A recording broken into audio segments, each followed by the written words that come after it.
Standard 8 English poem Y. मैं जानता हूँ एक मुतजस्सिस लड़के को जो हमेशा पूछता रहता है क्यों, ये क्यों, वो क्यों, तब क्यों, अब क्यों, क्यों नहीं, हर बात में क्यों। वो जानना चाहता है कि लकड़ी क्यों तैरती है जबकि शीशे और कांच की गोलियां तो डूब जाती हैं। जब इतनी बड़ी लकड़ी तैरती है तो छोटी छोटी गोलियां क्यों नहीं तैर पाती, वो क्यों डूबती हैं।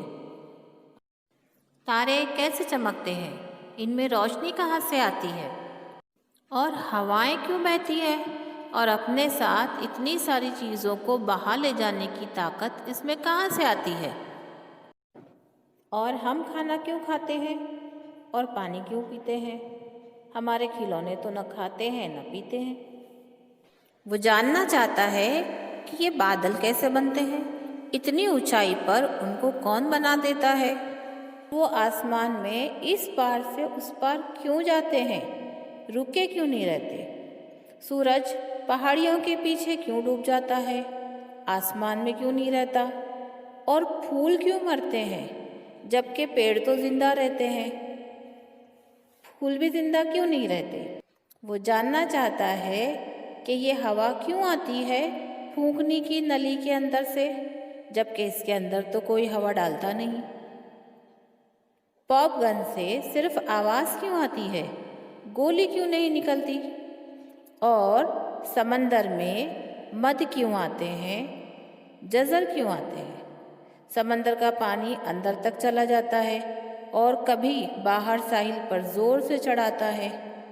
वो जानना चाहता है कि मछलियों को गलफड़े क्यों होते हैं और किसी को तो नहीं होते। और लड़के क्यों नहीं उड़ सकते जबकि परिंदे तो उड़ते हैं।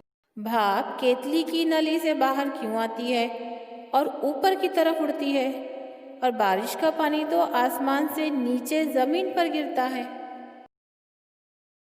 वो जानना चाहता है कि कोयला क्यों जलता है और पत्थर का टुकड़ा क्यों नहीं जलता जबकि कोयला भी तो पत्थर की तरह ही नजर आता है, फिर वो क्यों नहीं जलता।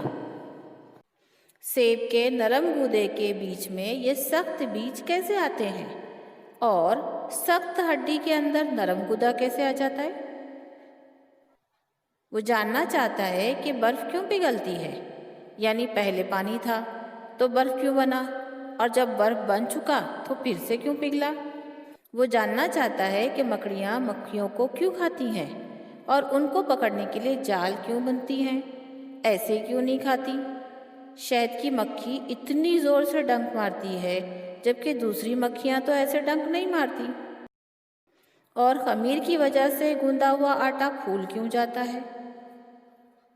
अगर तुम कोशिश करो तो उसके कुछ सवालों के जवाब देना बहुत ज़्यादा मुश्किल नहीं है, लेकिन दूसरे कुछ सवाल ऐसे हैं जिनकी वजूहात अभी तक कोई मालूम नहीं कर पाया।